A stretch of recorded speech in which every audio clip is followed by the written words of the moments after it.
can once in was I years and last year. Was I say a better in the Cassia? You see, now I can't see me. If we now know you want to come when they are one day. Edipa Omo, Omo Honoma, some branch the one of us. But if I'm young, don't mean a woman. Now, what if you want to come walk on over? If you have come up, if you crack, you got it up, you got that crowd, you pocket. What you can do? If I'm young, I'm running out to young. Hey, we are ready to a better cancer now. We will be in the and so, brothers and sisters, may you say, who will be on us as a definitive? And you will be away away. And so, I am going to one. We are also there to one of my Samuel or you in the Yenipa. We are teaching him proud from India. And you were in the Yenipa if you plan one name. And so when you are running out to the Rotias, now what you really buy a young free water. Now we are going to love you for watching for it. You buy a million to one of pa. I'm all pro and I'm in your performance.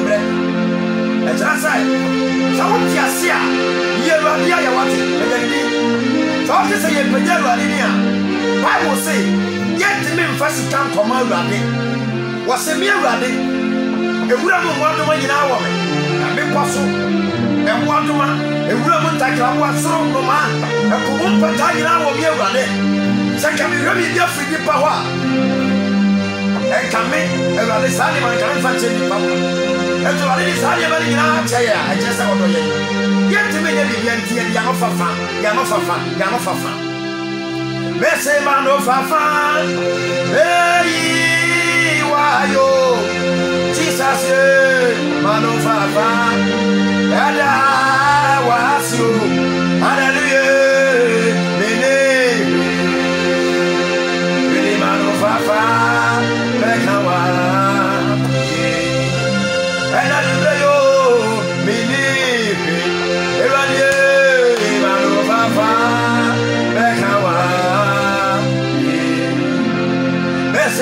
Fafa, hey, why yo? Hallelujah, Mano Fafa, and I was you. Oye, Mano Fafa, Bengawa, Monsieur Yeni, Yenisiko, Yeni Fafa, Bengawa. Say hello, Fafa. Hey, why yo? What am I you? Hello, Fafa. And I was you. Hallelujah. Hey, hello, Fafa. And I was you. They say hello, Fafa. What is it? You are here, Radio. When you are no Fafa, Radanasu, hey, Uni, when you are no Fafa, Radana. You say, yeah, sorry, I feel Sayania, oh, you're right, yeah, oh, you're right. Is he go to Dana?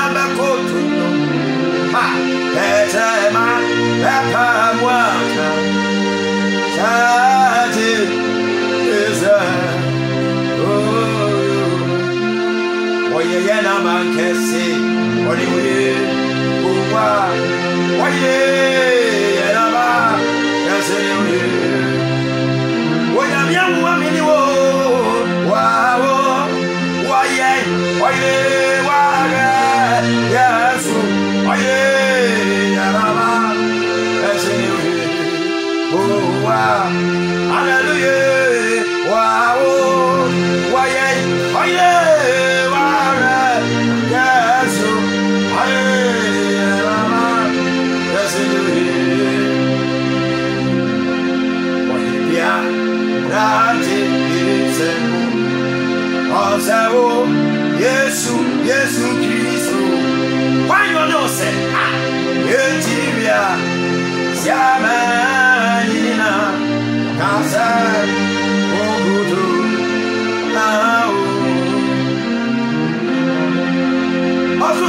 Nyankopɔn yɛ na wase kofro bo nyame akramato ne odi kwansi amfam dada nyame wɔ ne me wɔte nyame bi ni hɔ no one can compare to you Elohim we praise your name we bless your name e wa do ma ya dom ne fa ho de no wɔte na wɔtwe e wa do ka se ntue sika mfa ho me a enka ye nya kasa be be ya kai wo ka se ntue ka lo de enka ye nya wo de yan pa cha ye pa dada nyame de show de konkron de wa ye sanka lo ade a wa ma bone fo na mfa ya nya ha na ma man se wo so ya fidie se ka ye tom David se ya kra ya ne sa no ma fo so ko fidie ene ya wo fa die sika e ya tom ne mo ro na de ta ye pa ye ncha wana wo wo no ye ncha wana wo sa ko ko ye ne mo ayi wo ho mo ro ene wa to ena pa ye ti sabe se mana wo de ne mo ye ne fa san ya e ja pa ya kan se e sa ka wo de ya bi e ni tu wo ya si ba be na wo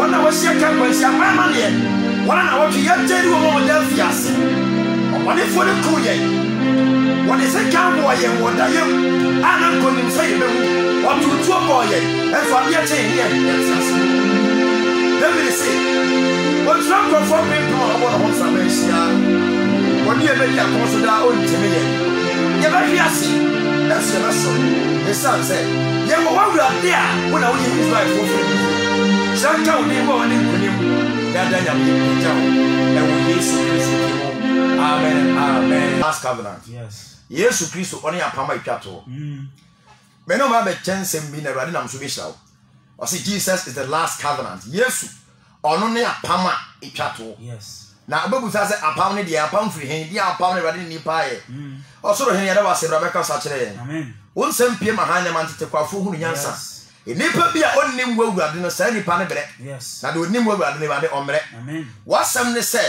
nipa bi a ode de ho hinta efri nimdia kwan so no sa nipa be transamanfo asafo mu Amen. ye pese be transamanfo asafo mu Yes. entina opete da bia omma wasem so ede sensan bra be fa me so kasa Amen. nipa honam ne moja entimi nto agina ma ne nye yi this wawurade ohonhom ye dai eka ho etina so ba be fa me so kasa ye wie be de wase ye hye wani monyam e wo Yesu di mu amen Amen.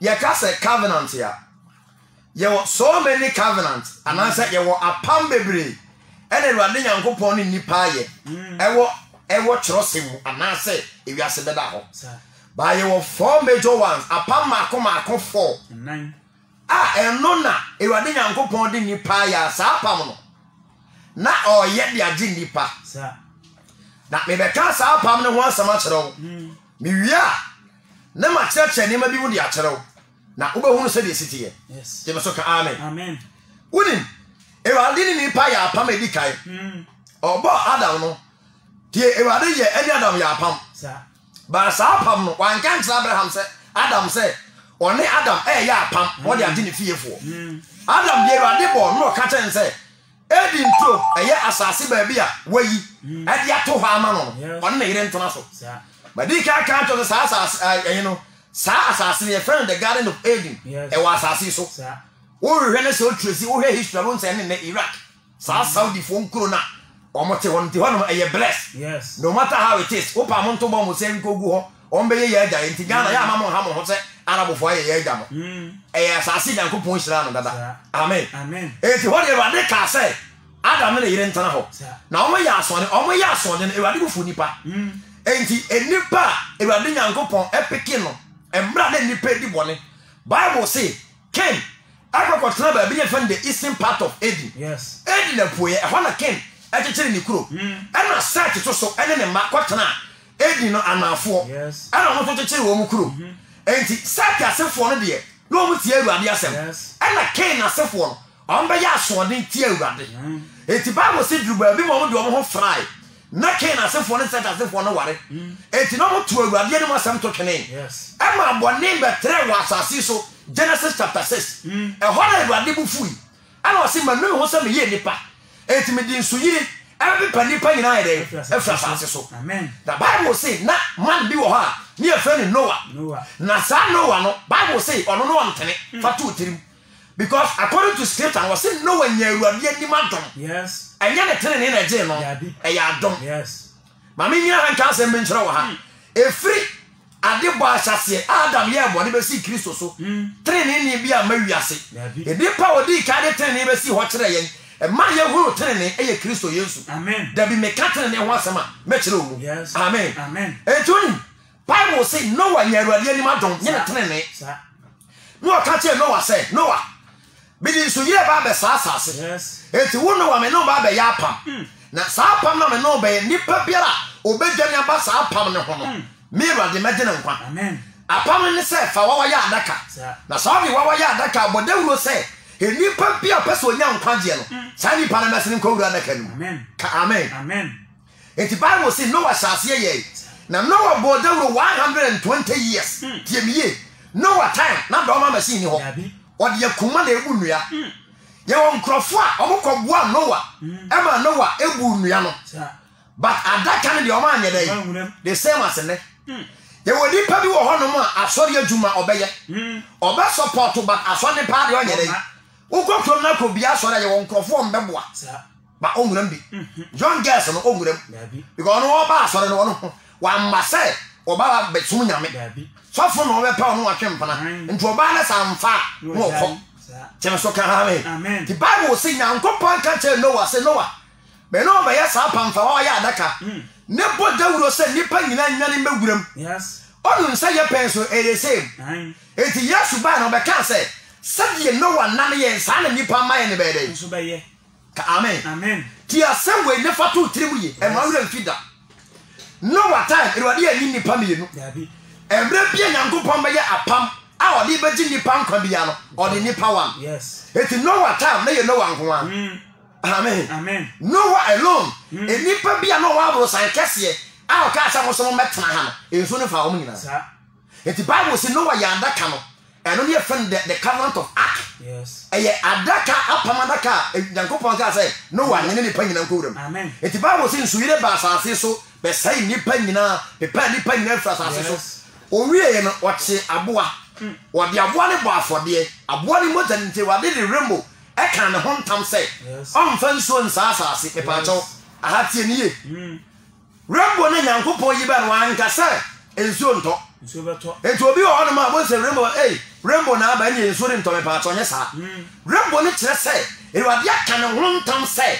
on fan so yire nye dey enti say enso nto say de na akura na sa rainbow ne ba na ma ewade aka because rainbow no ekuta 7 colors represent the spirit of God yes ewade kra ho makoma ko say 7 enti rainbow no ya ho 7 colors that the color of God enti ewade no nka say de ni behwe say me se me fan so yire nye dey en sa asase enti sa pamana kana Noah ye eno ya pama ewade ni padi kan ye wa asase so a no de gi ni pampa the covenant of ark yes enti ni pa bia samre no wan kwa da kan no o yirai number 2 you find the covenant of circumcision ewade ka tra Abraham say eni pa bia wo Abraham fie no twane bema yes so twane bema mi ewade magene nkwa ene sa Abraham de sika na koto no o so fi ba bi no be wura Abraham fie o ena Abraham so nya twane bema nkwa wa nyama mo to nia ewade be kai sa ni pan fa no ewade nyankopon ne man amen amen amen eti ni pa bia na wo the damn word and na sa amre no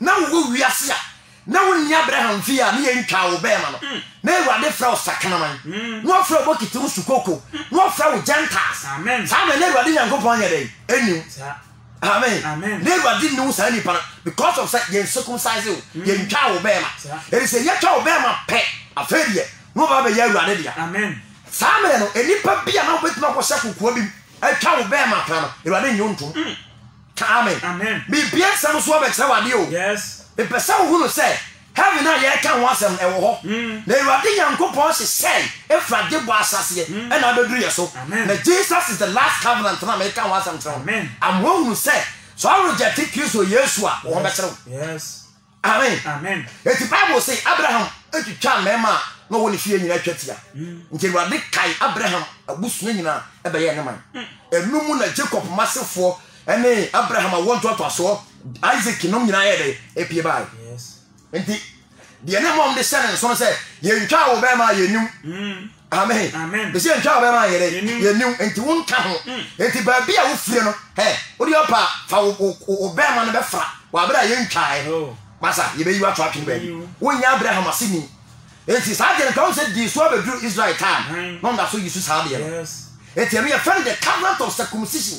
Apama let us mienu a na Awurade Nyankopon e de be gi nipa. Yes. Third one, you find the covenant of law.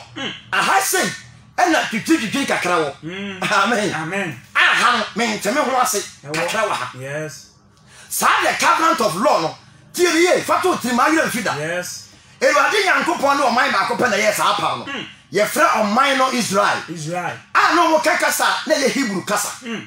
Tie me ye. Sa on man no oma na eni Abraham. Na Awurade sa Abraham bo.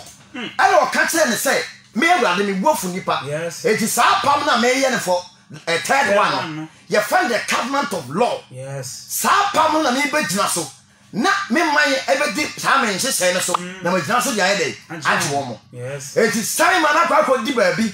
O makwa di Misrim. Me fa o ma free Misrim. Everyone ba asase a no mo wo so no. Yes. Sa asase no na ni party so. Na Gergesifo, Amorifo so. Kenan for so na kuro bebre te asase so na kuro say Jericho no mo so te asase so e da Awurade ma Moses yes ekoyi o man free Misrim e no so mo nko asase so na tie me e bra mo free hot air kono over the 40 years na ekura ye fa no Egypt and asa Misrim no on Israel asase no e ye fa so le twa mo ntem but Awurade Nyankopon do mo ko chinchini Eman crofobia ne Awurade mpese ombeko the promised land no okun wo mo. Yes. It is sometimes no me nyina ankasa ka kan tell say. Yes. We ye ni pare sa de bi because wo obra boma. Man wa bin say a delay. E bia ne woni ma bi wo Awurade be say oyi sa de ne ye de. E fi ho. Yes. Amen. Amen. And say what we say na ye de. The Bible say Nyankopon ma Moses ko yi Israel for. Woni sorry no. And only the third covenant, yes. the covenant of law. Yes. Na omo kono. Ele Awurade de mransem. Emma Moses said, "Amfama Israel for listen to the statement." Okay. Awurade de mransem Israel for. Amen. Amen. Eti enipa bia na wo sa wiase ni mu no. Wo na obi anfa ho. Hey, yeso ba adwama ya yenkun. Wo yesi ya yenye o sei. Na ye Israel for nko a.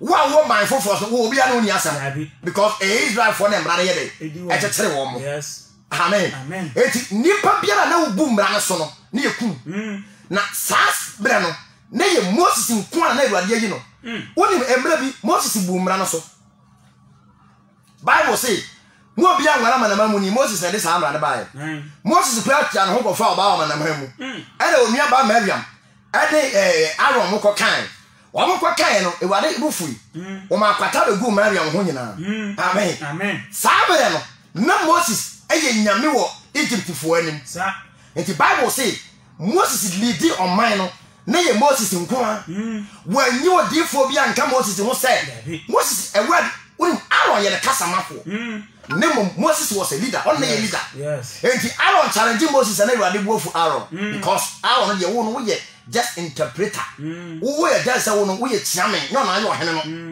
amen amen ye ntia me pesa me kira semwe mu pesa me kirem man hunu say apam bia Awurade Nyankopon ni nipa ye bia wo de gi nipa nkwa bia oyi nipa ba akope yes enti se bia wo som bi no bi advice so say Awurade so betima fa bosom so ana so betima fa ba bia de nkwa mesrew ye careful na sua bia yi na mo ni mra ho so ye na me pesa okra be de e be ya amen amen enti sa the covenant of law no e no na Awurade ka che Israel for say mo makotena Misrim mo di bone wo man ni ma che yes Misrim fo suba ye abosonsom amen amen Wamo som anyame moon god wamo som the planet ni ma na bebrebe enti sa anyame na Israel Misrim fo esom wo mo no e wasa me de mra eto ho man nye sa ambesom sa anyame yes na woni se mo se kwaje mra na bakoba na mo som bosom they believe idol o my back on o maso den paye Israel yes enti the covenant of law no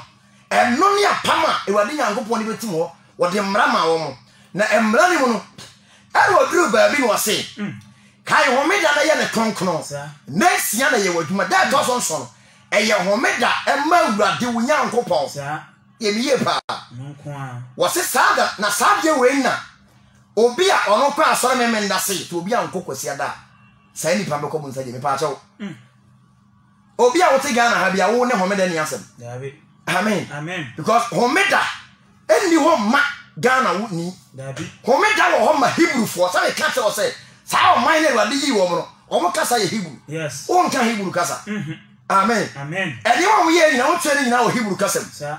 e dey Hebrew ba bi no mo translated it by Greek kasa that the Septuagint that the Greek Bible because have na Greek kasa no e na be fa wiase nyina ye dey afa ayese na English e say ye twere de bi kura wa asante kasa mu a ene ya utwe mutanye so de ko English language Sir. say you be able to fire it enti de ma Hebrew omo twere nyina ba Greek ni say na Greek kasa no ayefa ne kwen no saben ene na fa wiase nyina de enti Yesu ba wiase Greek kasa na fa wiase nyina afa amen Amen. enti mesraw fa sabi wetu tiri mu say Nyankopon de homeda ne ma Israel fo ara de ho mransem duye de ka wo sabe na Awurade ni meme no a yete Ghana ha meme no be na Awurade ni woni yen Dabi. enti yen no Kristo a obai be wui ene ma yen so no yetimi ba Awurade din Amen. John chapter 1 verse number 12 was said to do our jane no eye John any Peter ma mo je Yesu anyone na wo je ni din di ye meme no mi no wo ti ase wo ma won to me say won so maye de ba de Onyankopon ba wo wa ni Kristo because wo hu no na wo ni din na ba ye de nti John 1:12 say do do a oje no nti Yesu ba nkofo bi receive no Yes. ebi diri kon ne fie koma na dwane bi ni Simon obi diri tiri ni be pa ne na ase e de duhwam gu o Mary Magdalene no Yes. Bible says san krofo na receive Jesus no ene ye na ya ba kire ya ye ba ba gini die no Yes. obe maye ntumi se ye meye Nyankopon ba Amen. ye de oba na se be mape ana se moja na nsuo ne bom je honhon konkro ye de epem Amen. etimaka first covenant actually the covenant of Ark ye the flood nso yire ba asase so ye Noah nko a the covenant of circumcision ye Abraham nko a the covenant of law ye Moses nko a Yes. amen Amen. na saga na ye fe no homeda na pa to ye mfa nkwa asore Dabi. enu ntina Yesu ba ye heda kwa asore homeda na onte homeda asia homeda on homeda jira homa Awurade honhom the seven spirit of God defend the rest Yes. amen Amen. eti mesraw enu obi a nye tinyi se nipa na nkwa asore da bia obako bonsam je Yesu se adichi wo hoi esemesa na ye do soma mande ba de Ejuma. mbre bi ba nipa nya Matthew chapter 28 verse number 19 na okon wo se me soma mo se mun ko wiase fa na nyina nko kansempa na me ne mo honare nyina ko si wiase de ba de awie it means that every day bia Kristo ni ye dey Jeremiah chapter 31 verse number 31 wo se bre bi ba me ne me man be ye apam foforo na sa apam na me ne me man be ye no me de me mra e be se wo mu Amen. amen eti eno ne Awurade honhom na no ka ho asem no Joel 2 verse number 28 wo se mbra bi ba se Awurade be hwe ne honhom agu honam nyina so the book of Acts chapter 2 Awurade hwe ne honhom ye dey mo eti say ye ka se covenant ya Yes. first covenant ye Noah second Abraham third the covenant of law it is probably you are shifting from the covenant of law and about the covenant of the blood of what Jesus Christ Amen. Amen. amen Amen. na Jesus no God himself and the boss say so ni mo jabeji nipa na wadan dan nipa ntiase ani ama ye ntiase da enti ko si say o so we say be sama asase ya wo so no nipa bebre ntiase say Kristo ono na Awurade Amen. and na Kristo na ngasa e ba asase so wonim say first one de no na ye nipa third ye nipa fourth second ye nipa first ye nipa third ye nipa last one ye God himself na ye dey Aba ye. enti nipa bia ntimi ma Awurade ya ti bi Dabi. enti omam di kan ne mo mbe ye no Kristo ba na wo ye ma ne boro sa wonim say Moses o pai pum mienu Kristo wa pai pum dem o fa so o be so a kire ne say wo tumi ye dey e kire no Moses no ntu ahomone ba obi a no da bodan mu a na wada won fie be din konson agu nan na ni pe ba no oba na ni pe dwan no Kristo tia no amen Amen. Bible so fresh Kristo tia no ma na ye dey won nya tutu yira Yes. amen and the Kristo is different ni pa bia ma na ti bi it he is the last covenant Jesus Christ apome di kai eye adaka e boboye besi ko wura nya nkwa obi awuram no one na busafo ne mmoa nipa to say wonim nyansa e na wiase ye wai wana wote so ade nkwa nim so wonim nyansa wana won kwa so nim so wonim nyansa wo ma dwene nyina yo mo say Kristo no omai di asofo ne kan ye toro e sika no mo pay agye ye e die nti na mo so da mo mpa adwuma ye na mutu da bia say yesu na wodi yesu ho atoka na de yesu ho sifie omo boa ye ka say yesu be ba nko mai etia sori a okro no wa boa sori na yesu asori dan enso ne won tia sori da bo ha me say profo boa no omo ya pamada ka no enso omo anwuram the same as Abraham time one twa on be man na won yankwa the covenant of circumcision last one the covenant of law Moses time no elipa biara na ukoti Moses mra anasa wuto Moses mra yerekum obi ko bubu ja homeda e wo sere so ya bonu kun obi ko bo dwaman ye kire no ye besi wabo emra mo baro de ka kire Akai said mudu Jericho ma obi amfa hwe ka kire oman no tabe na ye Joshua o mudu Jericho no mbubu afasu no Bible say oman bi ne fe Akai sa man no ohunu sika ko na ni e kase ni be bo ohunu sika on timi control no o sammerema o samma we dey also him sugamami o be ku wa yin sika duro na o ade ha be pen ho yes amen papa ohunu sika na ko fa Bible say e wa de catch Joshua say o man ni bia fom mo bo ntonto no e bo Akai ye tia Akai na busua ne mmoa ne ade a wa Akai busua nyina e don ko gina be pa ya se ne si wo nyina bo ye de and say when ne wa de mransam so na ye pen so enye mransam no ane ade ye adwuma ye nim Kristo eti ba bia na bia na honhom ye de eti se ekodi bo ne o kan ye ba Israel for na honhom bia ye de and that to so na honhom ne ba wo nyina bow down to that spirit and tell what this sana no bia ye de and tana fi eti nyesa bia sada no e especially na sada no kwanya so da wo se eye homeda ma awurade wo de ba de eye homeda ye de home ye mfa kwa sorry yes it is obvious that one sada ba de wo hira so wate ho wa na kronkron enti wo se eye kronkron che de bia o amen kan che wo se days na wo ho no e bia ne ho eye kronkron david dio eye kronkron ni pa wa sachara because Sunday eye sun god de a and ye Saturday so ye Satan amen this thing that was a dark days I want one F5 what you that come to mbo that your demons in the room take days no and said am see you munuma tell so ka amen and tell you let me slow covenant first covenant second third fourth and I know me ye tie ya ye woman yes amen one more time ni pa bi o wu ye bi akwa sama sir ntoki nka Peter ngoma na wase ni sanso ntila Kristo wi no kwa sama do kwa sempa kire wona wan ye ni wo Moses pen so sebe ya mo so ba ye kisa yen enti Kristo wi nan sana okwa asama do okobo da wo kire wona asama do je wo ye dey and wo yi wo nya do be call the city of paradise yes Bible say Kristo na teche sa ko wo ka kira kwa no tare bia to say and nedey be kan ho paradise yes enti sa ko ne ni ho it is don't time ni pa bia ni owu e wo sa pa no bia no na asama no na gine yere esi enti Kristo ko cancer mpatre awufo 3 days and we cancer mpatre yenso ye tiase for 3 years yes tie me enti Kristo fo ne asofo ye cancer mpatre awufo ne hefo atiasefo obi a otiasore dem bia no a woni mawurade no wotiase so wo se kan yamia sanye de era de woni mawurade so wotiase so wa yere wawu enti tuma Kristo dia se yensa no enu tina me se yem ko wiase afo na nyina yem motawuro na sempa na yede Jesus is the last covenant oni apam etwato etu oban no wo din chise ye nyina gokwa man se me ko siesie ba bi na me ba be fama yede me se Noah time no wo siesie asase ya so Abraham time eye unso asase na opere Moses no mo prata se wo Jericho fo no no ko wo ta se ko tiese ba bia ide enti ye twa Yesu maye na ba obaba bi ne pa to wusia eye da wo de kwa asore enya se wo si pro offering wa asore de enya nyuma wo nim to enya preacher wo preacher wa braba eye kokoma brabo e ka won kwadre honhom bonita nipa nyina asase so ayi me de meto ati ase ne se wo ye nipa a wo ti ase a mo ni mera ho so amen never to never ye because Kristo is the last covenant. Jesus. So free one more pam bi ne ho. It is all my Kristo na pam we say e power wo. When you say no what time no na apam na oye ye no. Oye sa pam wo de mo moja na ye. E be do Abraham the same thing Abraham de mo moja na ya pam. The Moses the same thing also the mo. But e do ye so yan fa bo bi anya ya pam. Amen. Ye the Kristo moja e na ya pam.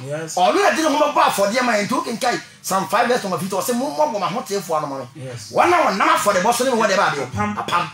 amen eye sika afode ho asem no ka waka afode preko a obebode je nipa nyina nkwa jeme so ka amen waka afode preko pa obebode je nipa nyina enka wa asase so